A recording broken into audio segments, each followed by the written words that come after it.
नूरपुर नाम के एक गांव में रामू नाम का एक लोहार रहता था। वो बहुत गरीब था और उसकी किस्मत इतनी खराब थी कि वो जिस काम में भी हाथ डालता वही काम उल्टा हो जाता था। अंजू, मैं काम पर जा रहा हूँ। अगर कुछ खाने को हो तो लाकर मुझे दे दो। नहीं, घर में खाने को कुछ भी नहीं है। जो थोड़ा सा खाना था वो मैंने अर्जुन को देकर उसे स्कूल भेज दिया है। मैंने खुद भी कुछ नहीं खाया। आपको रात को बताया तो था कि सारा राशन खत्म हो गया है। हाँ भाग्यवान, तुमने तो मुझे बताया था। कि बात मैं भूल गया।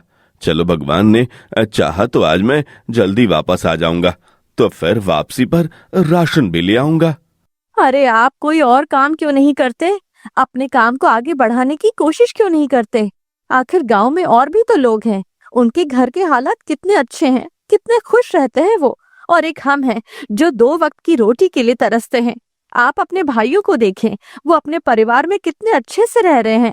अंजू, तुम्हें कितनी बार कह चुका हूं, तुम दूसरों के साथ अपना मुकाबला मत किया करो। मेरे भाई जिस तरह से पैसा कमाते हैं, जैसे उन्होंने सब कुछ हासिल किया है, वह मैं बहुत अच्छे से जानता हूँ। क्या जानते हैं आप? बताएं मुझे। अगर आपको ये सब पता है कि उन्होंने कैसे हासिल किया है, तो आप क्यों नहीं करते वो सब हासिल? हमारा मन भी चाहता है कि हमारे पास जीवन गुजारने की सारी अच्छी चीजें मौजूद हों। आखिर मैं और मेरा बेटा कब तक अपनी जिंदगी की खुशियों के लिए तरसते रहेंगे? मेरी बात सुनो, इंसान को धन दौलत की इतनी भी लालच नहीं करनी चाहिए। वो अच्छे बुरे का फर्क ही भूल जाए। मैं मेहनत करता हूँ, थोड़ा कमाता हूँ, मगर वह भी हलाल की कमाई है। मैं किसी को धोखा नहीं देता, किसी के साथ बुरा बर्ताव नहीं करता। मुझे विश्वास है कि मेरा ऊपर वाला मुझे जरूर इनाम देगा। भगवान आपकी सोच को सच साबित करके दिखा दे। 5 साल हो गए मेरी शादी को, आज तक आपके साथ एक भी दिन सुख का नहीं देखा। आपकी यही बातें सुन सुनकर 5 साल बिता दिए और अब मेरे साथ मेरा बेटा भी जिंदगी की सारी खुशियों के लिए तरस रहा है। रामू अपने घर से बाहर आ गया था। उसका मन बहुत उदास था और उसे भूख भी लगी थी। रात को भी उसने सही से कुछ नहीं खाया था। क्या करूं मैं? अब तो मेरी जेब में इतने पैसे भी नहीं हैं कि मैं पेट भर खाना खा सकूं। भगवान करे कि आज अच्छे से ग्राहक आ जाएं, ताकि मेरा काम हो जाए और मैं अपने बेटे और पत्नी को अच्छा खाना खिला सकूं। कितनी देर हो गई थी रामू को दुकान खोले हुए कि गांव का एक आदमी उसके पास आया। वो हैरान था कि रामू ने दुकान खोली हुई है। अरे रामू भैया, आज भी आप अपनी दुकान खोल रहे हैं? सही कहते हैं सब लोग, जो इंसान लालची होता है उसकी कभी पूरी नहीं पड़ती। आज के दिन तो सब लोगों ने दुकानें बंद की हुई है, मगर आपने आज भी दुकान खोली हुई है। रामू उसकी बात सुनकर हैरान रह गया था। क्यों? आज के दिन क्या हुआ है? और तुमने मुझे कब लालच करते हुए देखा? मैं तो एक गरीब आदमी हूँ, जो मुश्किल से 2 वक्त की रोटी अपने घर वालों को खिला सकता हूँ। मैं कहाँ लालच करता हूँ भैया? अरे आज गांव में इतनी बड़ी समस्या हो गई है। गांव के मुखिया जी के पास रात को एक आदमी आया हुआ था, उनसे मिलने के लिए। सुना है बहुत पैसे वाला था। वापस जा रहा था तो रास्ते में किसी ने उसका कत्ल कर दिया, उसका गला काट दिया और सारे पैसे गाड़ी सब कुछ लेकर भाग गया। रामू ये सब सुनकर हैरान रह गया था। अरे, तुम ये क्या कह रहे हो? हमारे गांव में आज से पहले तो ऐसा हादसा कभी हुआ ही नहीं था। हमारे गांव में कौन है वो आदमी जो इतना बड़ा पाप कर सकता है? किसी की जान ले सकता है? पैसे के लिए इंसान कुछ भी कर सकता है। बस मुखिया जी को अपने दोस्त का बहुत दुख था, इसलिए उन्होंने कहा कि कोई भी दुकान नहीं खोलेगा। अगर मुखिया जी को तुम्हारे बारे में पता चल गया तो तुम्हें बहुत सजा देंगे।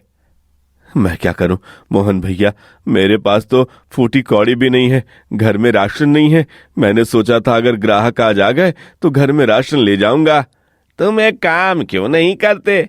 तुम अपने भाइयों के पास जाओ, उनसे मदद मांगो। तुम्हारे भाई इतने भी जालिम नहीं है, मुश्किल हालात में जरूर तुम्हारे काम आएंगे। अब रामू ने भी अपनी दुकान बंद कर दी थी। अगर मुखिया जी ने मुझे ये दुकान खोले हुए देखा तो वो गुस्सा करेंगे, मुझे लेने के देने पड़ जाएंगे।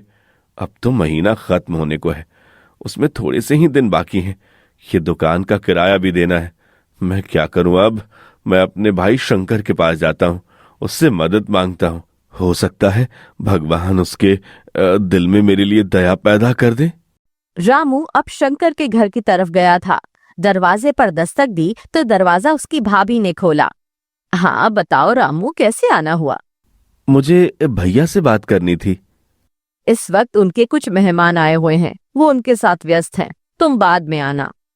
शंकर की पत्नी दरवाजा बंद करने लगी थी कि रामू जल्दी से बोला। नहीं भाभी जी, दरवाजा बंद मत कीजिएगा। भगवान के लिए मुझे अभी भैया से मिलने दे, मेरा उनसे मिलना बहुत जरूरी है। चलो ठीक है, आ जाओ। शंकर की पत्नी को गुस्सा तो बहुत आया था, मगर फिर उसे रामू पर दया आ गई। वैसे भी रामू उनके घर में बहुत काम आता था।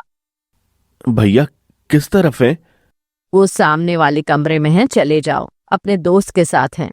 जब रामू कमरे में गया तो शंकर अपने दोस्त के साथ बातें कर रहा था। रामू को देखकर शंकर को बहुत गुस्सा आया। हाँ रामो, कैसे आना हुआ? भैया मुझे आपसे कुछ बात करनी थी। मुझे विश्वास है कि ये मुझसे पैसे मांगने ही आया होगा। एक दो बार इन लोगों की अगर मदद कर दो तो ये बार बार पीछे आते हैं। तुम अपने भाई से बात कर लो, हैं? मैं चलता हूँ, मुझे भी घर जाना है, देरी हो रही है। अब शंकर का दोस्त चला गया था। तब रामू कहने लगा। भैया मुझे कुछ पैसों की जरूरत है। मेरे घर में खाने को कुछ नहीं है, सारा राशन खत्म हो गया है। मेरी पत्नी और मेरा बेटा कल से भूखे हैं। हाँ तो मैं क्या करूं? तुम्हारे परिवार का क्या मैंने ठेका ले रखा है? जब तुम्हारा दिल चाहता है मांगने के लिए आ जाते हो। जाओ यहां से। मेरा भी परिवार है, मेरे भी खर्चे हैं। मेरे पास तुम्हारे लिए फिजूल के पैसे नहीं है। रामू को बहुत दुख हुआ था। वो बिना कुछ कहे वहां से लौट आया था। ये सब शंकर के दोस्त, जिसका नाम राम था, उसने सब सुन लिया था। उसे बहुत दुख हुआ। मैं इस आदमी की जरूर मदद करूंगा। ये शंकर कैसा आदमी है जिसने अपने भाई पर भी दया नहीं की, और मैं ऐसे इंसान के साथ व्यापार करने लगा था। नहीं नहीं भगवान, शुक्र है कि मुझे इस इंसान की असलियत पता चल गई। जो आदमी अपने भाई के साथ ऐसा कर सकता है, वो मुझे कैसे फायदा देगा? शंकर के घर से निकलकर रामू बाहर आया तो रो रहा था।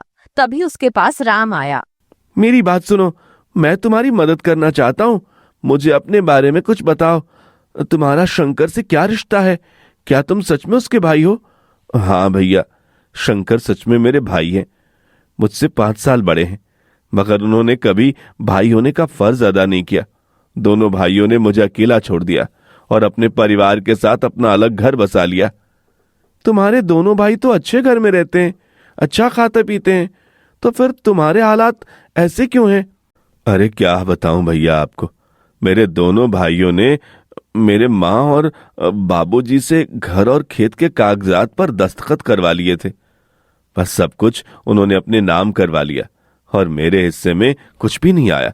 वह दोनों भाई इसके अलावा बहुत से गलत काम भी करते हैं। लोगों की जायदाद पर कब्जा करते हैं। उनके पास पैसा है तो इस वजह से कोई उन्हें कुछ नहीं कहता। रामू, तुमने मेरी आंख खोल दी। मुझे तो अपने साथ व्यापार करने के लिए ऐसा आदमी चाहिए था जो ईमानदार हो, मेहनती हो, दूसरों का एहसान करने वाला हो।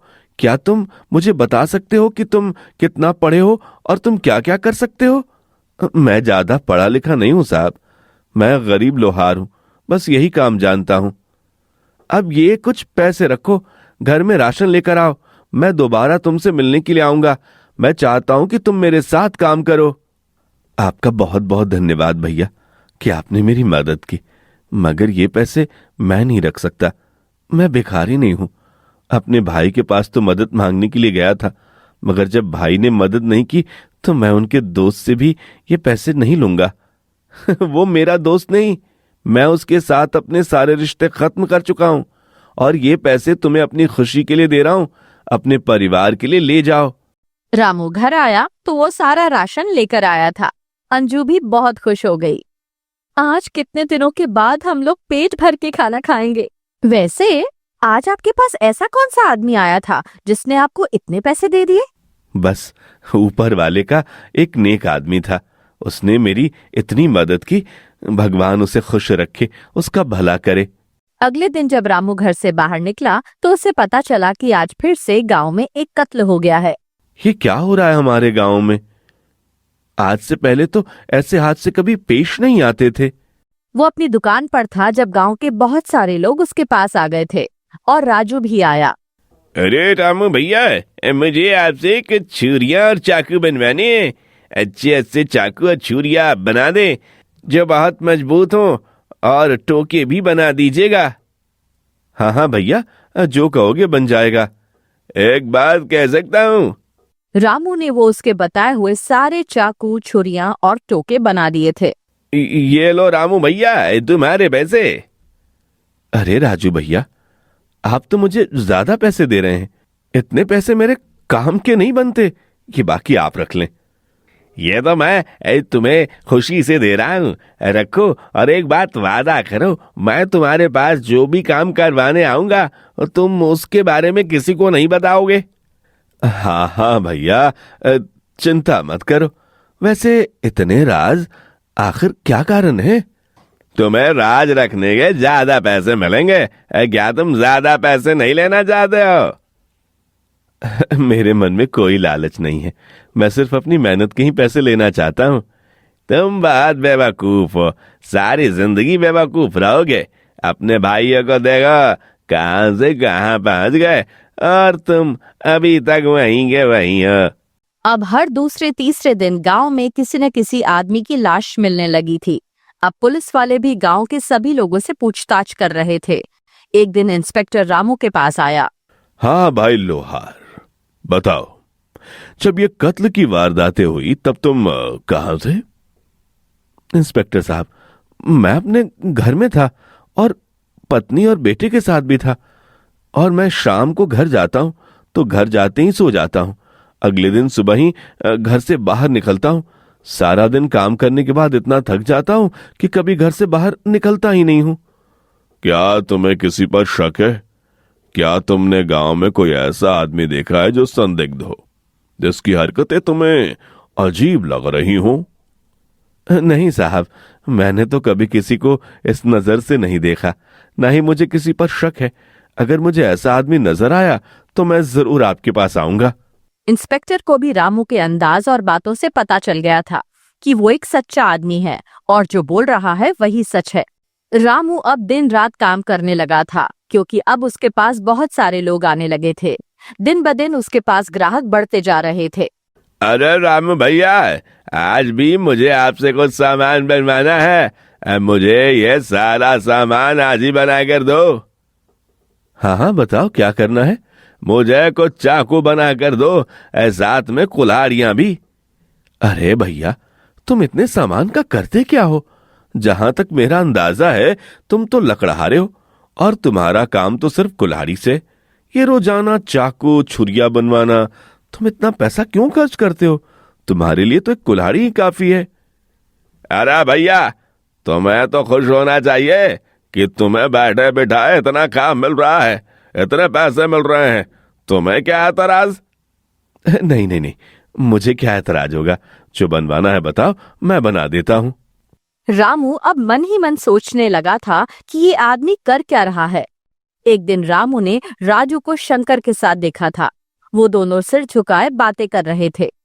ये मेरा सगा भाई है, मगर अब मुझे इसकी शकल देखने का भी दिल नहीं चाहता।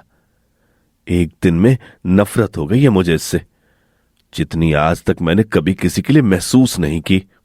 अगले दिन फिर से गांव में एक आदमी का कत्ल हो गया था और वो आदमी रामू का दोस्त था जो पिछले कई सालों से शहर में रह रहा था और वो एक बहुत बड़ा अफसर बन चुका था। रामू को मौत की खबर मोहन ने दी थी। क्या तुम सच कह रहे हो? अजय की मौत हो गई है? उसे किसी ने कत्ल कर दिया है? मगर किसने और क्यों? अजय से किसी की क्या दुश्मनी हो सकती है?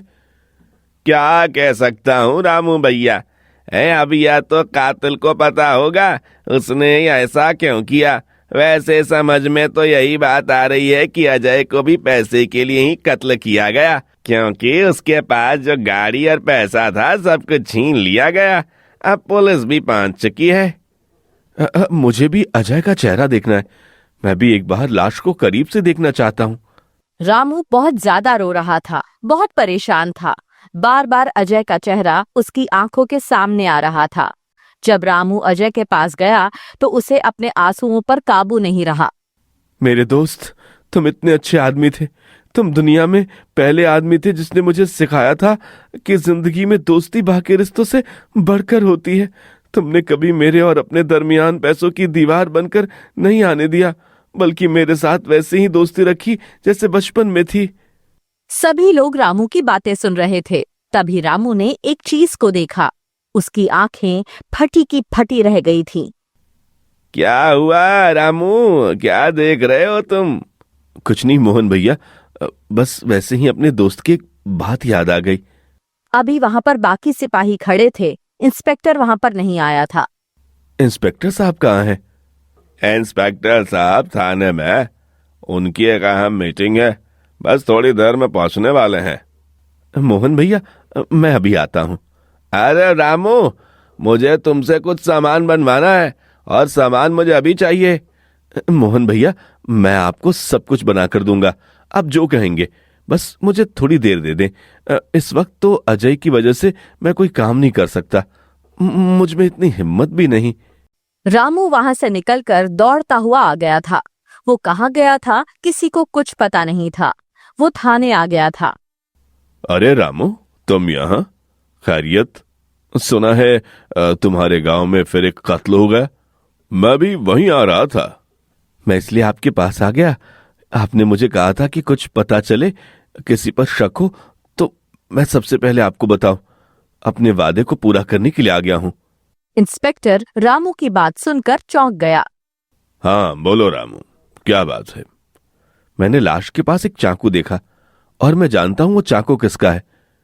मैंने किसे बनाकर दिया था। आप उस चाकू के जरिए कातिल तक पहुंच सकते हैं। कहां है वो चाकू? वो आपके सिपाहियों ने उठा लिया था, उनके पास अब होगा। वो आए मेरे साथ, मैं आपको सारी बातें बताता हूं। अब रामू इंस्पेक्टर को सारी बात विस्तार से बताने लगा था कि उसने ये चाकू किसे दिया था। अब वह हथियार हमारे पास आने दो, अब दूध का दूध और पानी का पानी हो जाएगा। रामू सुबह से घर से बाहर था। उसकी पत्नी और बेटा परेशान हो रहे थे और मोहन भी सोच रहा था कि अचानक से वो कहाँ गायब हो गया। इंस्पेक्टर साहब, आपको पता चला है ये चाकू उसी आदमी का है। क्या इस बारे में आपको उसके निशान मिले? इस वक्त नहीं, उस आदमी के निशान तो नहीं मिले, क्योंकि यह काम उसने बहुत होशियारी से किया है। अगर मुझे तुम्हारी बात पर विश्वास है, मैं इसी बात को आधार बनाकर उससे पूछताछ करूंगा, तो मुझे विश्वास है कि वो अपना जुर्म कबूल कर लेगा। इंस्पेक्टर ने राजू को उठवा लिया था और उससे पूछताछ शुरू कर दी थी। राजू ज्यादा देर तक मार बर्दाश्त नहीं कर सका था। मैं बताता हूँ किसके कहने पर ये सब किया। हाँ बताओ मुझे, किसके कहने पर तुमने कत्ल जैसा पाप किया? कौन था जो तुम्हारे साथ मिला हुआ था? मैं शंकर और उसके भाई विक्रम के कहने पर यह सब कर रहा था। उन्होंने ही अपने आदमियों को मेरे साथ लगाया हुआ था। उसके कहने पर ही हम लोगों की गाड़ियां लूटते थे, फिर जो भी हमें पहचान लेता तो हम उसे मार देते थे ताकि वह हमें फंसा न सके। इस काम में शंकर भी मेरे साथ शामिल होता था। हम दो मिलकर ये सारी वारदातें करते थे। शंकर कहाँ है? जब आप लोगों ने मुझे उठाया तो शंकर समझ गया होगा कि अब वो पकड़ा जाएगा, इसलिए वो यहाँ से भाग गया है, और उसका भाई भी। अब वो दोनों भाई आपको कभी नहीं मिलेंगे। मैं उन दोनों भाइयों को जमीन के अंदर से भी निकाल कर ले आऊंगा। जो इन दोनों ने पाप किया है, उसके बाद इन्हें कहीं पर भी नहीं जाने दूंगा। मैं कड़ी से कड़ी सजा दूंगा। इंस्पेक्टर ने अपने सारे सिपाहियों को दूर दूर तक फैला दिया था और फिर उन दोनों भाइयों को पकड़ लिया था। मुझे क्षमा कर दे साहब, मैं दौलत के लालच में अंधा हो गया था। मुझे अच्छे बुरे की तमीज खत्म हो गई थी। अब आपसे वादा करता हूँ, मैं कोई गलत काम नहीं करूंगा, किसी की जान नहीं लूंगा। अब तुम सीधा फांसी के फंदे पर जाओगे। तुम दोनों भाइयों को अब कानून से कोई नहीं बचा सकता। तुम तीनों अब हमेशा के लिए जेल में सड़ते रहोगे। अब वो तीनों जेल में थे और रामू घर में बैठा अपने भगवान का शुक्रिया अदा कर रहा था कि उसने कभी अपने भाइयों की तरह कोई गलत काम नहीं किया। देखा तुमने भाग्यवान, तुम हमेशा कहती थी मैं अपने भाइयों की तरह इतना पैसा क्यों नहीं कमाता। देख लो आज इस पैसे और लालच ने उन्हें क्या अंजाम दिया है। वो दोनों कहाँ पर हैं? आप ठीक कह रहे हैं। आप सच कहते थे। इंसान को मेहनत की कमाई करनी चाहिए, चाहे वो थोड़ी ही क्यों न हो, क्योंकि उसी में शांति है और उसी में सुख है। उस दिन के बाद रामू के पास राम आ गया था। मैं चाहता हूं कि तुम ये काम छोड़ दो। सारा दिन तुम लोगों का लोहा तोड़ते रहते हो, आग की भट्टी चलाते रहते हो, तुम थक जाते होगे। मैं क्या करूं भैया, इसके अलावा मुझे कोई काम आता ही नहीं। मैं तुम्हें सिखाऊंगा रामू, सारा काम मैं तुम्हें सिखाऊंगा, अपने साथ चलाऊंगा। हाँ, क्योंकि मुझे एक ऐसे ईमानदार आदमी की जरूरत है जो तुम्हारे अलावा कोई दूसरा मुझे कभी नहीं मिल सकता। तुम्हारे बारे में मैं सब कुछ जान चुका हूं, इसलिए अब तुम्हें अपने साथ लाऊंगा। मुझे क्या करना होगा भैया, आप बताएं। मैं एक फैक्ट्री लगा रहा हूं और मेरा बहुत सारे काम भी है। मैं सारा वक्त अपनी फैक्ट्री को नहीं दे सकता, इसलिए मैं पैसा लगाऊंगा और तुम काम करोगे। सारा कुछ मैं तुम्हें सिखाऊंगा और जो मुनाफा होगा वो हमारा आधा आधा होगा। रामू ने अंजू से मशवरा करने के बाद राम की बात मान ली थी और फिर उसके साथ उसकी फैक्ट्री में जाने लगा था। कुछ ही दिनों में उन्हें अच्छा खासा मुनाफा होने लगा था। वादे के मुताबिक ये आधा मुनाफा तुम्हारा और आधा मेरा। मुझे विश्वास ही नहीं हो रहा कि आप भी इतने ईमानदार आदमी हैं जिन्होंने जो बात कही उस पर अमल भी कर रहा है। घर आकर रामू ने सारे पैसे अपनी पत्नी को दे दिए थे, तो वो भी बहुत खुश थी। ऊपर वाले ने हमारे हालात कैसे बदल दिए हैं, कभी सोचा भी नहीं था। बस ये सब ऊपर वाले ने मुझे मेरी मेहनत और सब्र का फल दिया है। देख लो, मैंने सब्र के साथ मेहनत की तो ऊपर वाले ने अपनी कृपा से हमें वो सब दे दिया जो कभी हमने सपने में भी नहीं सोचा था। दिन गुजरने के साथ साथ रामू के हालात अच्छे होते जा रहे थे और अब वो अपने परिवार को खुशहाल जीवन देने के काबिल हो गया था। तो दोस्तों, कैसी लगी आपको ये कहानी? हमें कमेंट के जरिए जरूर बताएं। साथ ही चैनल को सब्सक्राइब करें। धन्यवाद।